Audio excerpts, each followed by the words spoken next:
Pitágoras y su teorema en 90 minutos. De Paul Strathern. Vida y obra. Pitágoras nació aproximadamente en el año 565 a.C., en la isla griega de Samos, situada en el Egeo Oriental. Se dice que era hijo de un acaudalado grabador y comerciante llamado Nesarco, si bien otras fuentes aseguran que fue hijo de Apolo, el dios griego de la música, la poesía y la danza. En palabras de Russell, dejo al lector que elija entre estas alternativas. En el siglo previo al nacimiento de Pitágoras, Samos se había convertido en la isla más rica del Egeo. Se dice que esta riqueza tuvo su origen en un legendario viaje entre las columnas de Hércules, es decir, más allá del estrecho de Gibraltar, hacia el océano Atlántico. Los barcos de Samos volvieron cargados, con riquezas que resultaron proverbiales. Como resultado de esta riqueza misteriosamente adquirida, Samos fue capaz de convertirse en una importante potencia comercial que poseía colonias en lugares tan lejanos como Egipto o la propia península ibérica, donde estableció una colonia en el sur, en Tartesos, una región a la que se alude como Tarshish en el Antiguo Testamento y que aparece en la mitología prehistórica griega, la cual poseía minas de plata y estaba emplazada en la costa sudeste, más allá de las columnas de Hércules, lo cual puede muy bien explicar el objeto del viaje legendario. La primera etapa de la vida de Pitágoras se desarrolló a comienzos de la Edad de Oro de la antigua cultura griega. Los griegos habían extendido sus dominios hasta el Mar Negro y por el sur de la península itálica, que conocían como Megale Hellas y los romanos como Magna Graecia.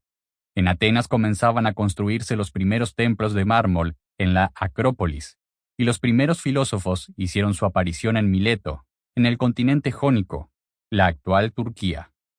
Uno de estos filósofos, Anaximandro, sería con el tiempo maestro de Pitágoras. La filosofía occidental comienza a partir de Tales de Mileto, unos 20 años antes del nacimiento de Pitágoras, lo cual quiere decir que seguía siendo una novedad cuyas posibilidades totales estaban todavía por descubrir. Considerada la Internet de la época, la filosofía trajo un volumen similar de niños prodigio, magos y malos bichos. Fue Tales el primero que tuvo la idea de que el mundo se había originado a partir de una sola sustancia. Mientras caminaba por las colinas que dominan Mileto, encontró algunas conchas fosilizadas, y de lo cual dedujo que, en último término, el mundo entero estaba formado de agua. Anaximandro fue el segundo filósofo de la denominada Escuela de Mileto, si bien era un pensador mucho más interesante que su maestro Tales. Fue además el primer filósofo que intentó proporcionar una explicación completamente racional del origen del mundo. Como veremos más adelante, andaba bastante descaminado, pero por lo menos era racional. Por el contrario, la explicación de Tales se podría incluir más bien en el campo de la suposición inspirada.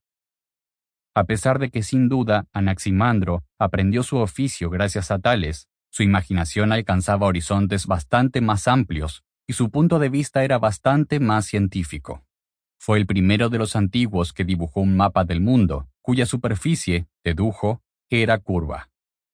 Desgraciadamente no se dio cuenta de que esta condición se aplicaba a todos sus planos, por lo que pensó que tenía la forma de un tambor de columna apoyado de lado y que nosotros ocupábamos la superficie superior de dicho cilindro.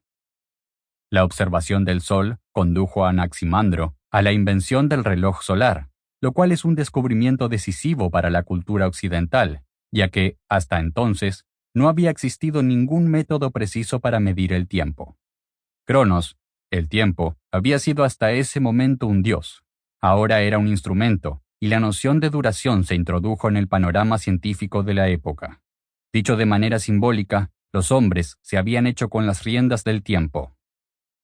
La observación del Sol también le hizo llegar a la conclusión de que este astro era muchísimo más grande que la Tierra. Esto constituía una teoría sensacional, que contradecía la evidencia que todo el mundo podía ver con sus propios ojos. Fue un bofetón en la mejilla de todo el sentido común contemporáneo, tan impensable como en su día lo fue la teoría de la relatividad de Einstein, que instituía que el espacio era curvo. Sample complete. Ready to continue?